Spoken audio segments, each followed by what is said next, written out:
What's up, everyone? It's Tatum. I'm back with a new episode of Fuck This Review, where today I'm going to be discussing Eminem's new album, Music to Be Murdered By, Side B. Oh, hey yo, Dre. All right, let me just be the first to say and just put this out there. I'm done with deluxes and side Bs and side Cs and flip it, and we flipping with another new album with another 38 songs to add on to the album that just came out. I think it's like a weird corny way for record companies just to attach more songs to an album so the sales can go up on that album. Uh, so yeah, I'm kind of done with those. Pretty much, I know it's a pandemic, and the music industry is suffering, so they got to come up with weird ways to sell records. But I'm done with it.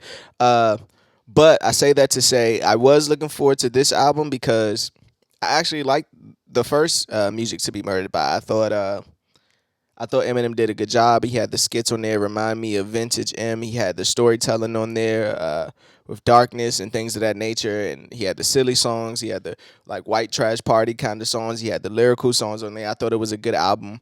I thought it was a good album for modern day M. You know what I mean? So like I was saying, I was looking forward to his album, especially since I saw, if you're intertwined, there was a leak of a track listing that came out probably like a week before, and it had producers on it, and it was just basically saying music to be murdered by side B, blah blah blah. Uh, so I was looking forward to that. Once I saw the producers, none of those producers ended up on it. It was a fake track listing, but we still got an album, which I thought was pretty cool. I also followed Dem Joints as a producer, and he posted something of like the albums that I produced on for 2020, and it had that cover on there. So with that, I knew an album was coming. Plus, he was on SNL. Eminem doesn't do public appearances unless something's coming. Like, he's not one of those artists you you don't see him anywhere. So if you see him on your TV screen, it's because something is coming or something already here. Yeah, but let's get into it. This one has. I was wondering why he just didn't name it a new album. Like, it's 16 new songs. I guess he still had the Alfred Hitchcock theme playing along with it, but all the songs seem kind of new. Like, they seem like they were recorded post coronavirus. So I was just wondering why he just didn't name it a new album, but I get it. But let's get into it, man. The album has 16 tracks. It opens with the Alfred Hitchcock sample.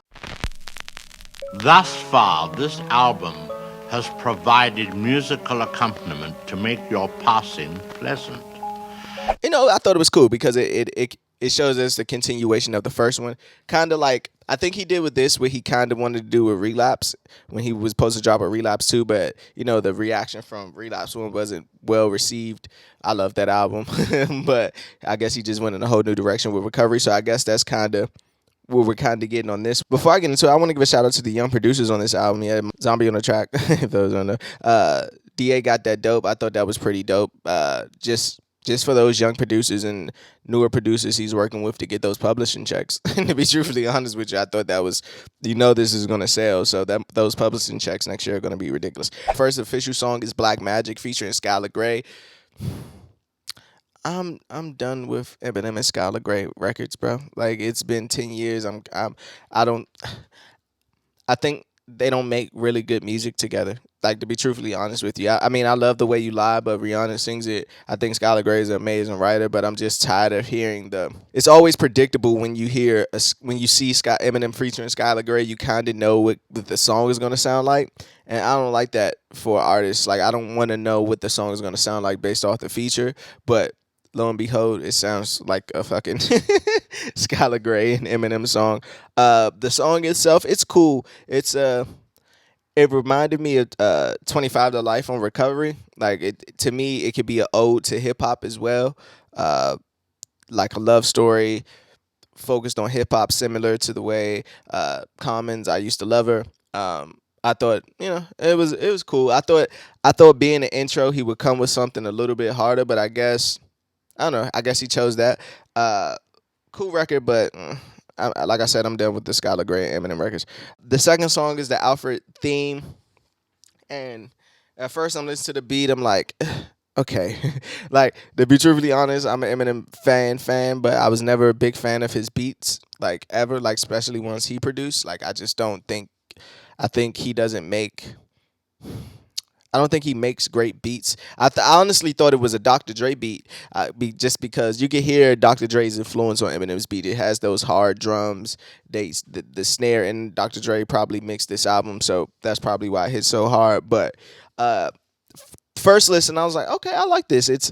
I was like Eminem spitting, and I like Eminem rapping. Like I'm chopping them up like Dom with the nut job with the nuts to the bigger than job of the hut. I'm in the cut and I'm out for the blood. It's looking like it's that time of the month. Carving them up with the bars while I sharpen them up, dogging them up. I'm gonna fuck your mom in the butt with the thermometer. Fucking.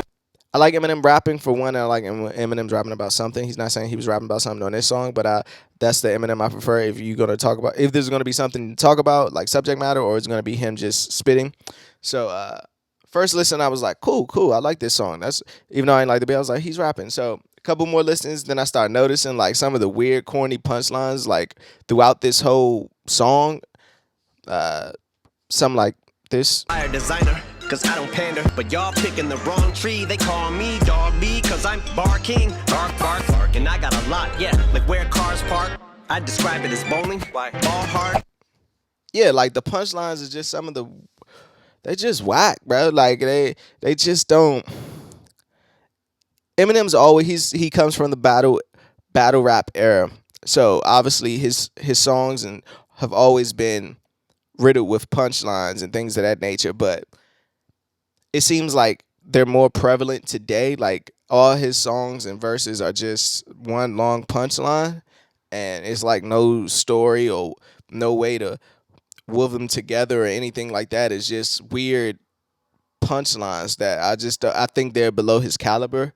Uh, just me as being an Eminem fan, I don't think he needs to say like dumbass punchlines, for lack of better words. Like they're so corny. They're like punchlines that they're like the first ones you think of when you're becoming a rapper. Like uh, I'm in my bag, like Santa, or like I'm in my bag, like Lipton's. Like it's like stupid shit. That's just like I just think they're below his caliber at this point as being a goat. Like he doesn't need to do things like that. But yeah. And then they go into tone deaf, and I can't understand a word you say. I'm tone deaf. I think this way I prefer to stay. I'm tone deaf. like that hook is terrible. Like it's just terrible. And he talks about one of the main themes on this album again is just him like barking at his critics and people who critique his music for the past couple years, and how everyone's saying he doesn't have subject matter and his songs are blah and blah blah blah, and people like me after this review. But the thing is, I'm actually like a real fucking Eminem fan. Like I said, I appreciated the first Music to Be Murdered By. I liked it. I like Kamikaze, things of that nature. But I don't need like most of this album is just songs bickering about how like you guys don't like me, but so I'm still good. And like it's kind of like I'll get into it in my recap. But as far as tone deaf, I just didn't like that. I don't like the beat. I don't like the hook. I don't like the subject matter. I'm kind of played out. This is like the third album in a row where Eminem is bitching about his audience not liking his music, or hip hop itself not liking. It's like Black Magic, Alfred's Theme, tone deaf. Book of Rhymes, I thought was dope. I thought the Primo scratches was dope. I thought the beat switch was actually dope. With scantless syllables rip the planet. Biblical shit's finna hit the fan. Anybody wanna go tit for tat's gonna get hit with that. Then the amygdala hippocampus is gonna trigger the ignoramus. I like the flow on that. I actually like. I don't know. I kind of like that song. I like the Nas flip from Godson, Book of Rhymes, and things of that nature. But still, it's like it's cool. Nothing really stands out. Favorite bitch with Ty Dolla Sign. It's just a recreation of Black Magic and 24-25 to Life. Like it's literally the same song as Black Magic to me. Like an ode to hip hop and how hip hop's turned its back, and you see how hip hop is like it sucks now because you thought she was your girl, but now she's with all these other rappers similar to Common. I used to love her in a way. I thought it was interesting to have Ty Dolla Sign on there. I just saw an interview recently with Ty Dolla Sign where he was saying that, Eminem was one of the last greats, whatever, that he wanted to work with as far as rap. And then here comes this song out the blue. I wonder, was that like a tease, or did Eminem hear that and like, oh, let's get Ty Dolla Sign on here. Like, he wants to work with me kind of thing. Like, so on some cool shit. Because the hook definitely sounds like Eminem wrote it. which is it's cool. I'd rather have a little bit of Ty Dolla $ign's creativeness on it as the hook because he's a great writer and things of that nature. But you could definitely tell Eminem wrote that hook. The Dr. Dre track, I thought he wrote a better verse for Dr. Dre than he wrote for himself. And I guess just because Dr. Dre is going through the whole divorce thing, his verse kind of meant more just because we kind of know what's going on in his personal life, unfortunately. But other than that, that song's a skip. And then to get into Nat, Overly inappropriate with an opiate, groping it while I'm holding it like a trophy. I'm hoping a little codeine will give me OD, and whoa, everything is slow. I begin to floating. I know that I'm getting loaded. The pin exploded. Hiroshima with the flows of utopia with the dope. I'm an OG. I'm like the goat here to get your goat. Little bit of sodium. It's the salt when I'm. that's probably like my favorite song on here. Like I like the video. Subject matter is cool with the coronavirus thing and things of that nature. But the way he was rapping on there, I really like it. I like the video. I like the Mike Vick line. That kind of stuff is like he's not really. He does rap fast towards the end, I believe, but it's not enough to annoy you. Like a lot of people are tired of Eminem rapping fast as well. I'm one of those people. It was kind of enjoyable the first couple times, but now it just seems like the Busta Rhymes effect. They just do it all the time. But I really enjoy that song. I thought he went off. Like I said, I like the video. Yeah, that's probably one of my favorites on the album. Just to get through it, a couple more favorites. I like Zeus. Because the rest of the songs from Higher, These Demons are cool. Then it's a skit, She Loves Me, Killer. All those songs, I don't think they're memorable, to be truthfully honest with you. Like, I think all of them bear the same subject matter. And even with Eminem, like, what's the song? She Loves Me. I don't feel like I believe his even love songs anymore like I used to do with like when they were dedicated to Kim back in the day and things of that nature. It seems like he found a formula with girl songs and that's the formula he goes with, but it's just a little bit unbelievable to me. So like, and then the rest of the songs in between are just same complaining that you're not gonna like this but you listen to it anyway type of shit. He actually said that on the album. To go into Zeus, I thought the Roots line was pretty dope. The way he flipped that, the Black Thought and Tariq thing, I thought that was pretty dope. I've been throwing down gauntlets since that underground ruckus, yeah, where I planted my roots. Yeah, that's how I had a whole planet that roots for me, as in the group, and no one thinks dark as I think. Nah. So imagine the havoc these black thoughts are Tariq. As in Trotter, I keep slaughtering beach. And he said like another underlying theme he has is like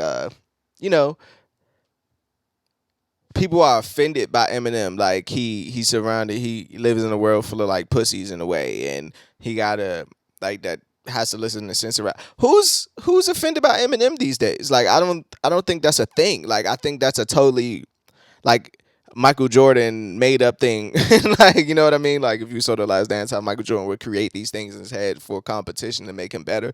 I think that's one of the things. Is nobody's offended by Eminem anymore. Like, especially, like, bro, to the extent that they were offended by you back in the day with like the Marshall Mathers LP and Slim Shady LP and Eminem show shit of that nature, and even fucking Encore with Michael Jackson. You don't hear people fucking offended by Eminem. Like, I don't understand where that narrative came from for him. Like, and he doesn't even say anything really. He doesn't say anything close to how he said shit back in the early 2000s. Like, not even fucking close. So I really don't know where he got that. I really don't know where he got that from. Like I said, I thought it was a cool record. Same subject matter, pretty much. But don't fucking diss Snoop Dogg. Like. That's like the OG uncle. Like, and if you're gonna do it, don't do it with a corny ass like line. Be last thing I need is Snoop dogging me. Man, dog, you was like a damn god to me. Man, not really. I had dog backwards. Like the line was straight corny. At some point, you just gotta relax. Like you gotta get out. Like I know it's COVID, but you gotta get out. Like you gotta.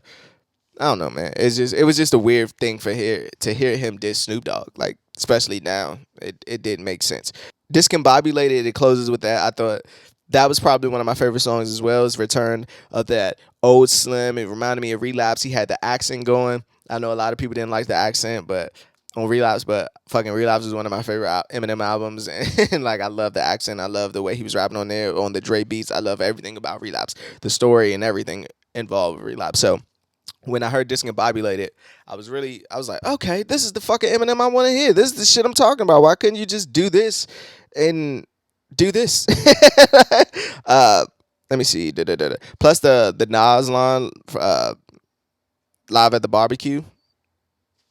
Yeah, I thought that line was fucking dope. Like, I had to think about it. I was like, oh, okay. That's a punchline that's dope. Like, all them other shits that he been doing riddled through this album is like, it's just not good. But that Nas live at the barbecue punchline is really fucking dope.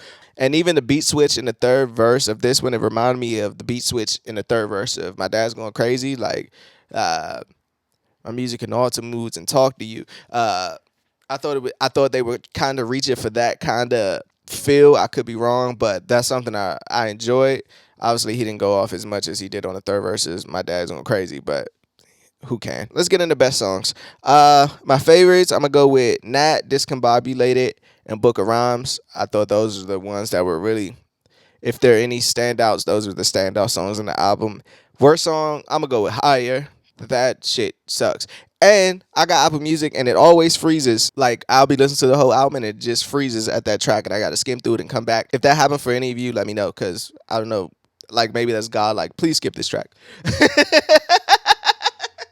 But it's bad. It sounds like a fucking bad Cinderella man. Like, no, I don't like it. Favorite line, he says something like, it's on that, and he says, I'm still a ride or die for the squad, so you know which side I'm on. If a battle line's ever drawn, but if I get involved, it'll be like a canine in a brawl. Then he goes on to say, like, but not similar to Mike Vick at all, because even if I don't have a dog in a fight, they'll never get rid of the fight in the dog. I was like, see, now that's a good punchline, man. That's what I'm talking about. Like, that makes sense. Like, that's clever. That's unique. That's obviously, the Vic and the dog, but it's a good way to talk about something that's been talked about a lot. It was a standout line for me. My middle finger is extended now. Should I tell them where to put it? I'm so fed up with it. They ask me dumb shit, so I act like. To wrap this up in conclusion, however you want to say it, this album to me sounds like one big dad joke. Like, it sounds like I said, a whole bunch of corny punchlines, a whole bunch of bitching. Like you're Eminem, you're not supposed to bitch. like you go against the people that do bitch about criticism and things of that nature, and you don't have to do that. Like, you're a GOAT, you're a fucking legend, you're fucking Eminem, you're Slim Shady, Marshall Mathers. You are like the quintessential rapper. Like, you are it. Like, you don't have to keep making these albums where you're trying to do the 8 Mile thing is not going to work anymore. Like, what I mean by that is that in 8 Mile, the last round, for those who've seen 8 Mile, I'm pretty sure you've seen it if you're watching this, he like uses his life against the Papa Doc. Like, you're not going to be able to say this because I'm going to say it about myself already, but he's not saying it about himself. He's just like he'll say things like, I know a bunch of people gonna listen to this and they're gonna bitch, blah, blah, blah, but they still gonna listen to it. And I gotta deal with all this criticism, blah, blah, blah, blah. I'm not as great as I used to be, blah, blah. Like, no, like, the music is just trash. Like, this album is trash to me. Like, I like the first Music to Be Murdered By. He could have left it there. This album, it has no fucking direction. It's no meat on the bones. It's just all filler to me. None of these songs cracks into my top 50, top 20 Eminem songs. Like, none of these songs are gonna fucking make it up into that. And it was songs on the last album that made it up into my, like, Darkness made it into one of my favorite Eminem songs because that song shows how great of a writer he is. The punchline shit is cool, but that's not the shit that, like, as an Eminem fan, that's not the shit that gets me. Yes, he always had punchlines in his music, but it was stories, it was flow, it was just him. It was personal. Like, Eminem, one of Eminem things that made him really dope, and I'm just speaking for myself here, but to me, one of the things that made Eminem really dope is that he was very personal, bro. He's like one of the first rappers that I grew up on that was fucking, like, I knew about his mom. I knew about his wife, his daughter. Like I lived with the fucking Mathers. Like, I could tell you, like like I live there, and it's just like, where is that now? Like, where's the personal Eminem? It's just like all this like gloss facade type shit that's just corny at this point. Like I said, it sounds like one big album of dad jokes. Like the fucking bar me to death with whack punchlines, bro. You way better than that. Like I said, you're the fucking goat. Like, and I know I sound like the people that he's talking about in the album, but it's just bad. Like, it's just bad, bro. Like, I put this album right above Revival. It's not better than Eminem Show. It's not better than Slim Shady. It's not better than Marshall Mathers. It's not better than Kamikaze. It's not better than the first one. Like, it's not better than Relapse. It's not better than Recovery. Like, it's not better than Marshall Mathers 2. Like, it's. I don't know I'm gonna get flack for this, but we could talk about it in the comments. But you can't say this shit is good, bro. Like, I get it. You're an artist. You gotta create. You always gotta have this feeling to create. But I always remember like a 50 Cent interview where he says like, "Oh, you said you made that shit for you. You should keep that shit in your headphones. Like, don't keep giving me albums that you say like." And that's not to say like don't make music that you want to make. It just means like be aware of what the audience is saying. Life is harsh, hug me. Don't reject me or make records that disrespect me, blatant undirected. I feel like fucking Nas ether lyrics. Like, you have to take into context of what people are saying. Like, and if you just making music for yourself, like 50 Cent, keep that shit in your headphones. Like, because at this point you're fucking tarnishing your legacy. To me, I don't need 3 albums in a row just talking about how the audience is pissed at you. Like, no, like, you're fucking Eminem, bro. Like, you're the GOAT. You're one of the greats. I used to come to your music to know what you were going through. You sing for these kids who don't have a thing except for a dream in a fucking rap magazine. Like, that shit was personal. That shit was fucking, you spoke for a generation. You spoke for more. Now you just seem angry. And I'm like an Eminem fucking fan. I've been an Eminem fan since I was fucking 10 years old. I still remember fucking hearing Marshall Mathers LP1 for the first time at 10 years old and just, what the fuck is this? Like, life changing. You might see me walking, you might see me jogging, you might see me walking a day. Like, no punchlines in that. It's just, it's visual. Like, it's Guilty Conscience is visual. Like, Sing for the Moment is visual. Clean Out My Closet is visual. It's pain. Like, I don't even hear pain in this. Like, I'm not saying that you got to be going through pain or anything like that. It's just lacks. It just lacks. Well, guess I was fucking murdered by this fucking album. I guess it did. I guess the album did exactly what it set out to do. My fucking eardrums and brain and soul was murdered by this fucking music. Side B.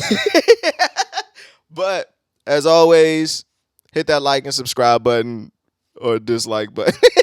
I know fucking Eminem fans are gonna come for me for this, but as always, fuck this review. I'm Tatum. Peace.